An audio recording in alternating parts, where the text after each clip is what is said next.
നമസ്കാരം, ജന്മഭൂമിയിലേക്ക് സ്വാഗതം. കഴിഞ്ഞ ദിവസം വെളിച്ചത്ത് വന്ന അവയവ കച്ചവടത്തിന് ഭീകരരുമായി ബന്ധമുണ്ടോ എന്ന് സംശയം ശക്തം. ഈ സാഹചര്യത്തിൽ അന്വേഷണം NIA ഏറ്റെടുത്തേക്കും. അവയവ കച്ചവടത്തിന് പുറമെ മനുഷ്യക്കടത്ത് സംബന്ധിച്ചും NIA അന്വേഷിക്കും. അവയവ കച്ചവടത്തിന് ഇരയായവർ ഇറാനിൽ നിന്നും തിരിച്ചെത്തിയോ എന്ന് സ്ഥിരീകരിക്കാൻ നിലവിലുള്ള അന്വേഷണ സംഘത്തിനായിട്ടില്ല. അവയവ കച്ചവട റാക്കറ്റിൽപ്പെട്ടയാൾ നേരത്തെ മുംബൈയിൽ പിടിയിലായിരുന്നു. ഇതിന് പിന്നാലെയാണ് മലയാളിയായ സബിത് നാസറിന്റെ വിവരങ്ങൾ കേന്ദ്ര ഏജൻസികൾക്ക് ലഭിച്ചത്. കഴിഞ്ഞ ദിവസം നെടുമ്പാശ്ശേരി വിമാനത്താവളത്തിലാണ് സബിത് നാസറിനെ പിടികൂടിയത്. പ്രതി 2019 മുതൽ റാക്കറ്റുമായി ബന്ധപ്പെട്ട് പ്രവർത്തിച്ചതായി പോലീസ് അന്വേഷണത്തിൽ വ്യക്തമായി.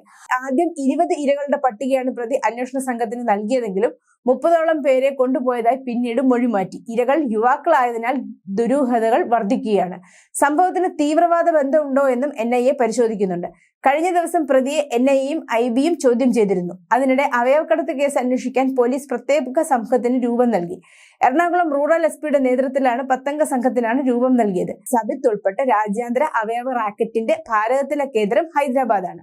അവയവക്കടത്ത് നടത്തിയവരിൽ ഭൂരിഭാഗവും ബംഗളൂരു, ഹൈദരാബാദ് നഗരങ്ങളിലെ യുവാക്കളാണെന്ന് സബിത് നാസർ പോലീസിനോട് സമ്മതിച്ചിരുന്നു. ഈ റിപ്പോർട്ട് കേന്ദ്ര ആഭ്യന്തര മന്ത്രാലയത്തിന് കൈമാറുന്നതോടെ കേസ് NIA ഏറ്റെടുക്കാൻ സാധ്യതയേറി. സബിത് നാസർ ഇരയാക്കിയ പാലക്കാട് സ്വദേശി ഷമീറിനായുള്ള അന്വേഷണവും പോലീസ് നടത്തുന്നുണ്ട്.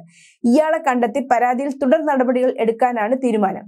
പാലക്കാട് തിരുനെല്ലായി സ്വദേശി ഷമീറിനെ ഇറാനിൽ എത്തിച്ചുവെന്ന് പ്രതി സബിത് നാസർ പോലീസിനോട് സമ്മതിച്ചു. ഷമീറിനെ തേടി അന്വേഷണ സംഘം പാലക്കാട് എത്തിയിരുന്നു. എന്നാൽ പാസ്പോർട്ടുമായി ഇയാൾ 1 വർഷം മുമ്പ് നാട് വിട്ടതായാണ് വിവരം.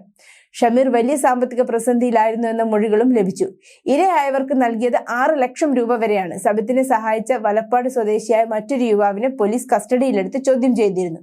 ഇയാൾ കൊച്ചിയിൽ സബിത്തിന്റെ റൂംമേറ്റ് ആയിരുന്നു. കേസിലെ അന്താരാഷ്ട്ര ബന്ധങ്ങൾ കണക്കിലെടുത്ത് സബിത്തിന്റെ കേരളത്തിലെ സാമ്പത്തിക ഇടപാടുകളും ബന്ധങ്ങളും വിശദമായി അന്വേഷിക്കണമെന്ന് അന്വേഷണ ഉദ്യോഗസ്ഥർ പറഞ്ഞു. വ്യാജ ആധാർ കാർഡും മറ്റ് തിരിച്ചറിയൽ കാർഡുകളും ഉപയോഗിച്ച് കേരളത്തിലെത്തുന്ന ചില കുടിയേറ്റ തൊഴിലാളികളെ അവയവ ഇടപാടിനായി സബിത് ഇറാനിലേക്ക് റിക്രൂട്ട് ചെയ്തതായും പോലീസ് സംശയിക്കുന്നുണ്ട്.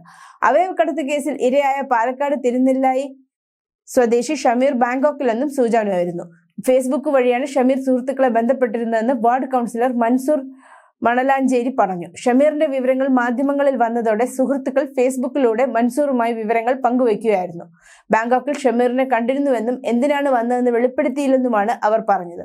1 വർഷം മുമ്പ് വഴക്കിട്ട് പാസ്പോർട്ടും മറ്റു രേഖകളുമായി വീട് വിട്ടിറങ്ങിയ ഷമീറിനെ കുറിച്ച് അറിവില്ലെന്ന് മാതാപിതാക്കൾ പറഞ്ഞു. 3 വർഷം മുമ്പ് ഷമീർ അവയവദാനത്തിന് ശ്രമിച്ചിരുന്നതായും തങ്ങൾ എതിർത്തതിനാൽ വേണ്ടെന്ന് വെക്കുകയായിരുന്നു എന്നും മാതാപിതാക്കൾ കൂട്ടിച്ചേർത്തു. News desk, Janmabhumi.